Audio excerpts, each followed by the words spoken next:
Hello students, अभी हम नामवीर सिंह के बारे में जानने वाले हैं, जो कि एक हिंदी आलोचक हैं। ठीक है, तो जो इम्पोर्टेंट पॉइंट्स मुझे लगे मैंने उसको नोट किया है। ठीक है, और यदि आप एग्ज़ामिनेशन के लिए प्रिपरेशन कर रहे हैं, जो हमारा यूजीसी का नेट है, उसके लिए मैं कहूँगा कि आपको ये बुक जो है पढ़ लेना चाहिए। ठीक है, क्योंकि इसमें बहुत सारे ऐसे कोटेशंस हैं, जैसा कि आप यहाँ पे देख सकते हैं कि इन्होंने क्या क्या इम्पोर्टेंट लाइंस कहे हैं, उसके बारे में भी यहाँ पे दिया गया है। तो इसको एक बार आप देख लें तो अच्छा है। ठीक है, तो चलिए देखते हैं, जो इम्पोर्टेंट पॉइंट्स हैं उसको देख लेते हैं। तो इन्होंने व्यक्तिवाद का विरोध किया है। जैसा कि आप यहाँ पे देख सकते हैं, एक इम्पोर्टेंट पॉइंट है कि कोई मतलब जैसा कि आप देखें तो काव्य में कुछ विशिष्ट एक वाद रहा है, व्यक्तिवाद, मतलब केवल अपने बारे में बताना। जैसे आप देखें तो बहुत सारे ऐसे काव्य हैं जिसमें मैं हूँ, दुखी हूँ या खुश हूँ, इस बारे में ही केवल काव्य लिखा गया है। ठीक है, मतलब अपने बारे में केवल। वैसे काव्य को हम यहाँ पे व्यक्तिवादी काव्य कहते हैं, तो इसका ये विरोध करते हैं। ठीक है, क्योंकि इनका मानना है कि जो काव्य है वो सामाजिक बातों पर लिखा जाए तो अच्छा है। ठीक है, तो इसके बारे में कहते हैं व्यक्तिवाद, मतलब अपने बारे में हम कह सकते हैं, लेकिन उसका सामाजिकता से क्या संबंध है उसको भी यदि काव्य में बताया जाए तो ही अच्छा है। केवल व्यक्तिवाद पर ही केंद्रित रहें तो उससे उतना कोई उपयोगिता नहीं है, ऐसा मानते हैं नामवीर सिंह जी। फिर ये रस को महत्व देते हैं, लेकिन ध्वनि पर इनका अधिक ध्यान रहा है। ठीक है, जो काव्य शास्त्र का सिद्धांत है, रस सिद्धांत, उसको तो मानते हैं, लेकिन ध्वनि पर जो ध्वनि सिद्धांत है उसको बल देते हैं। मतलब रस ध्वनि जो एक सिद्धांत है ध्वनि के अंतर्गत, ठीक है, उसको रस ध्वनि कहते हैं, उसको ये मानते हैं। फिर नागेंद्र जी की इन्होंने थोड़ा मतलब आलोचना की है। फिर मुक्तिबोध की स्थिति को जो है ये मानते हैं निराला जैसा है, ऐसा मानते हैं। ठीक है, मतलब मुक्तिबोध को निराला से कंपेयर करके ये बता रहे हैं। फिर प्रकृति और बिंब से सहज वर्णन अच्छा है, ऐसा ये मानते हैं। अब प्रकृति अब प्रतीक, यहाँ पे ये प्रतीक है। ठीक है, प्रतीक और बिंब, ये दोनों जो शैली है काव्य का, उसको ये अच्छा नहीं मानते हैं। ठीक है, और ये मानते हैं कि जो सहज वर्णन है, जो इजी, जो सिंपल वर्णन है, वही अच्छा है। ठीक है, जैसे मान लीजिए मुझे किसी एक लड़की का वर्णन करना है, मुझे वर्णन करना है कि वो कैसे खड़ी है, वो कैसे देख रही है, वो कैसे बात कर रही है। ठीक है, मैं ये वर्णन करना चाहता हूँ, तो सहज वर्णन में यही बात मुझे कहना चाहिए कि वहाँ पर एक मतलब जैसे ऐसे खड़ी है और वो देखने में अच्छी लग रही है। ठीक है, ये सब जैसा मैं सोच रहा हूँ वैसे ही वर्णन कर दूँ, उसको कहते हैं सहज वर्णन। लेकिन प्रतीक और बिंब में क्या होता है, जैसे प्रतीक, प्रतीक क्या है,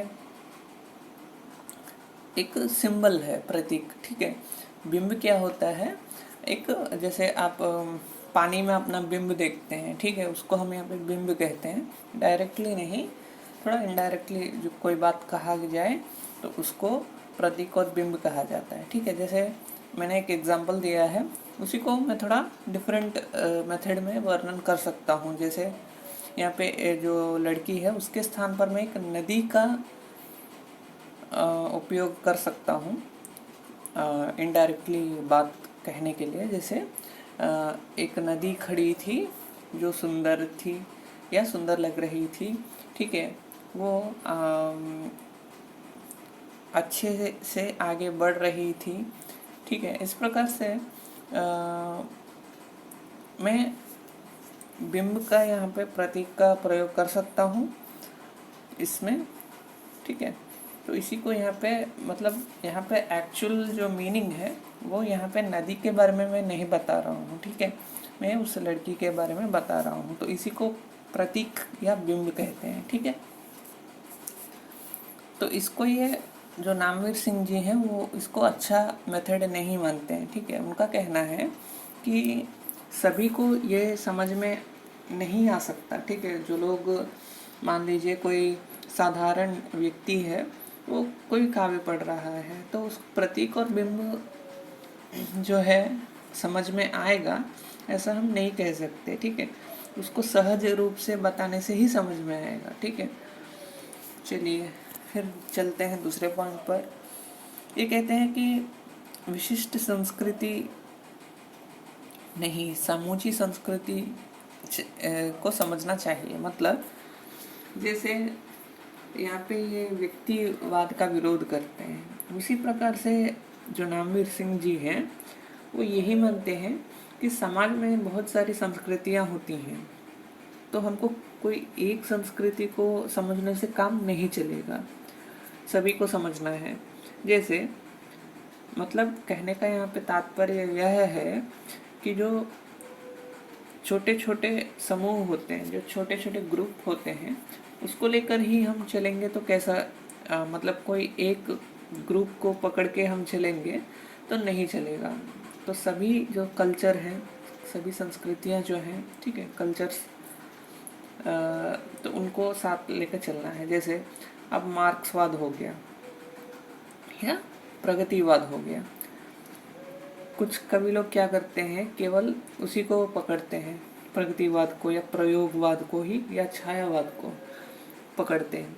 तो नामवीर सिंह जी कहते हैं कि काव्य में क्या है कि कोई विशिष्ट संस्कृति को नहीं, जबकि जो समूची संस्कृति है मतलब सभी संस्कृतियों को हमको महत्व देना चाहिए, भले को वो कोई भी संस्कृति हो। जैसे प्रगतिवाद, छायावाद जो भी है, सभी संस्कृतियों को हमें लेके समझना चाहिए, ऐसा नामवीर सिंह जी कहते हैं, ठीक है। फिर इस प्रकार से और एक पॉइंट है,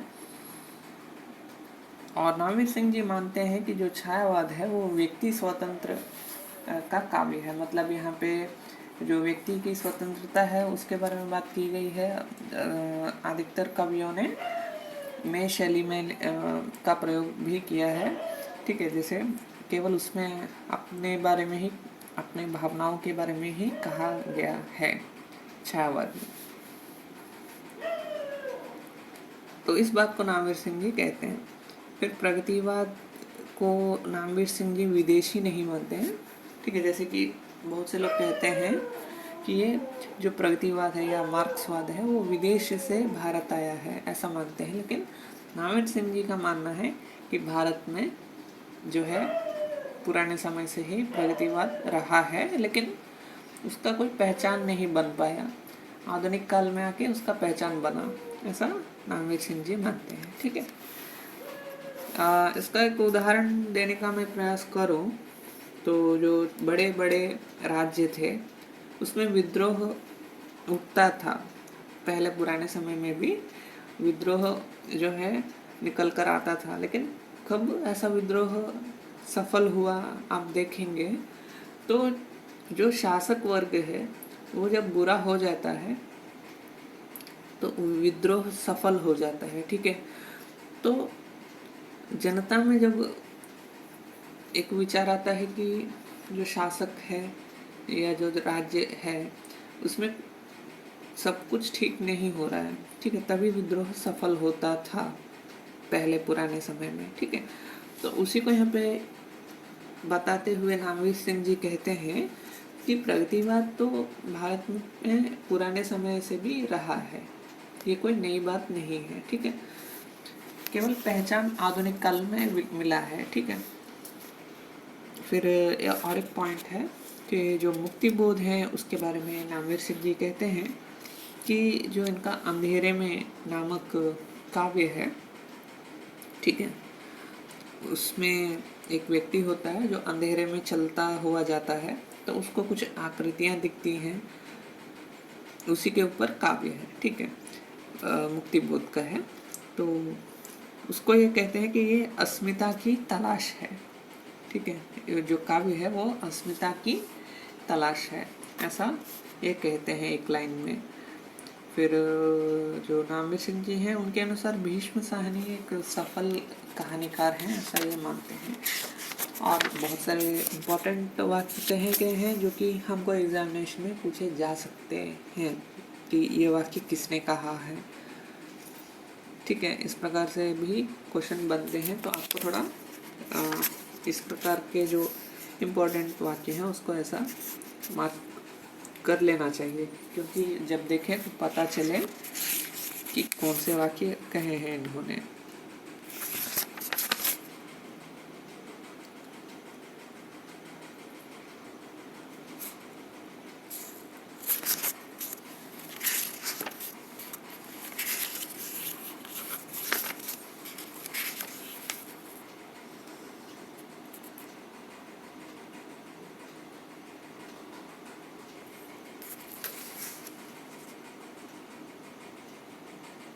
और कहानियों के बारे में कुछ कहते हैं, वो इस प्रकार है कि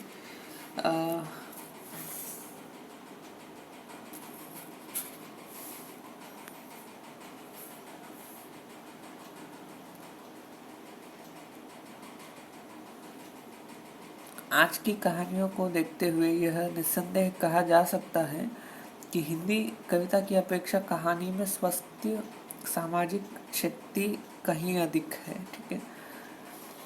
तो कहानियों के बारे में ऐसा ये मानते हैं। और फिर निर्मल वर्मा की एक कहानी है परिंदे, उस कहानी को ये मानते हैं कि ये पहली ऐसी रचना है,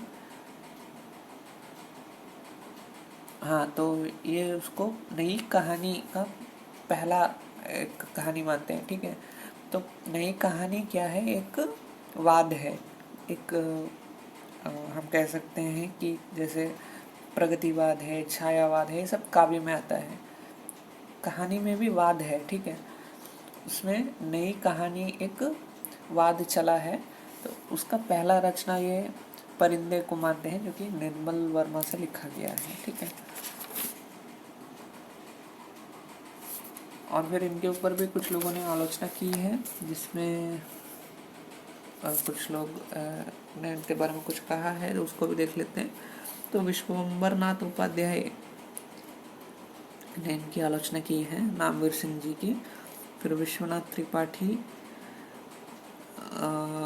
ने इनकी आलोचना थोड़ी की है। जो भी हो, इनको एक जनवादी आलोचक के रूप में पहचाना गया है। इतना ही इम्पोर्टेंट पॉइंट्स इतने ही हैं जो कि मुझे देखने को मिले हैं, ठीक है।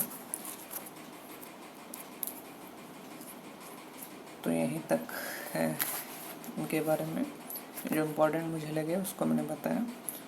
और इन्होंने क्या कहा है वो सभी इतने पेजेस में दिया गया है, जिसको आपको थोड़ा मार्किंग करके एक दो बार पढ़ना होता है, जिससे इनका सोच क्या है वो पता चलता है, ठीक है।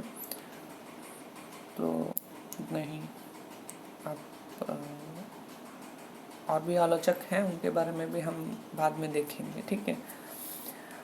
और जो इम्पोर्टेंट है वो ये है कि इनकी क्या रचनाएं हैं उसका क्रम याद रखना होता है, वो इम्पोर्टेंट है। फिर इनका जो जन्म कब हुआ, कौन सा वर्ष है, वो याद रखना है, ठीक है।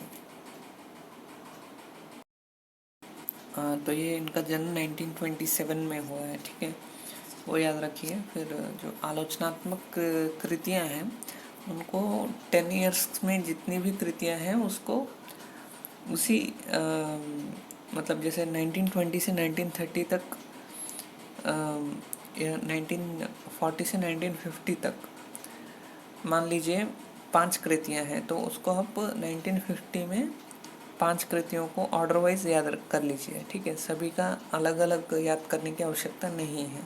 फिर उसी तरह 1950 से 1960 तक जितने भी कृतियाँ हैं उनको 1960 में ही ऑर्डर वाइज याद कर लीजिए, ठीक है। ऐसा करने से थोड़ा सरलता से आप याद कर सकते हैं। ठीक है। So thank you students.